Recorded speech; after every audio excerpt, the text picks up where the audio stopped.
Hi there. Hope everyone had a great New Year, and we're moving toward the Chinese New Year next week, which will be the year of the tiger. So I'm really happy to talk about that next week.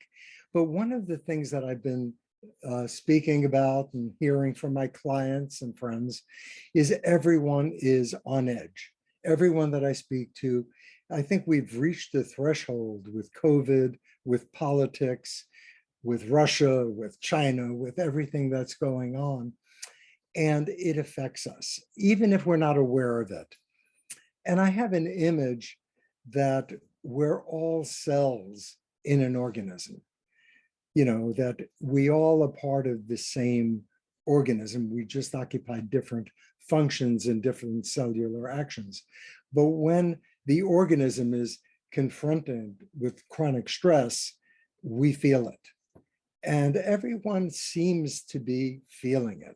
We've reached the endpoint with COVID, which, by the way, is, I really feel, and science is supporting that, quickly declining. I'm hoping that we'll begin to re-normal as spring comes into being. But because we can't separate ourselves from the world, what's being felt out there, we feel inside.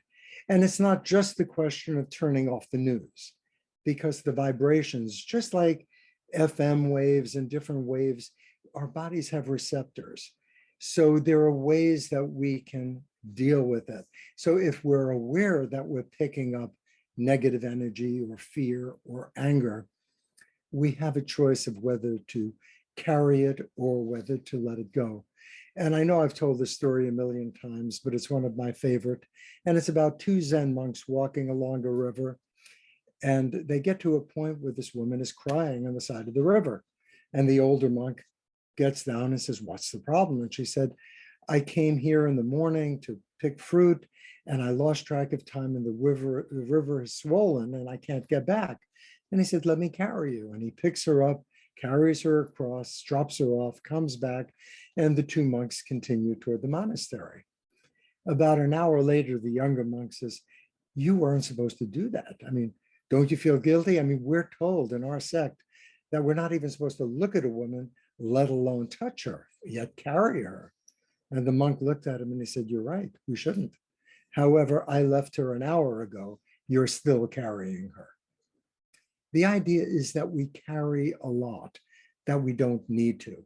We are confronted with trauma, we're confronted with fear, we're confronted with anger, but the choice we have in the moment is, okay, I feel this, it's around me. I can't negate it, cut it off and say it doesn't exist, but how can I let it go? So one of the techniques I use, and that's what I'd like to share today, is what I call the 1 to 4 to 2 breath.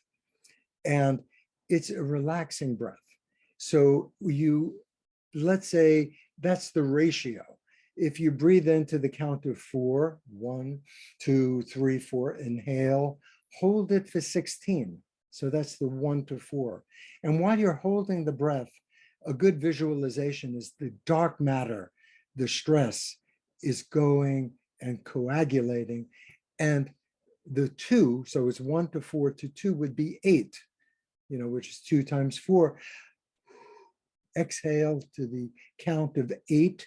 Let that dark matter that's accumulated during the time of holding leave. And then you're so free of air that the inhalation will happen by itself, but count to 4. 4, 16, 8, or whatever number you're comfortable with. Just keep that ratio.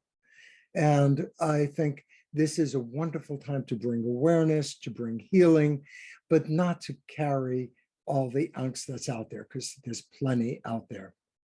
And I also want to send loving thoughts to those who have been connected to Thich Nhat Hanh and his work. And his work as a Buddhist was to do what we said, but to be active. If you see something wrong, be a social Buddhist. Get out there and try to do what you can with compassion to make it better, and then let it go. So I'm hoping that you all have a great day, and I feel when Thich Nhat Hanh left, his presence became more felt around the world. So it's a good visualization. So have a great day. Bye.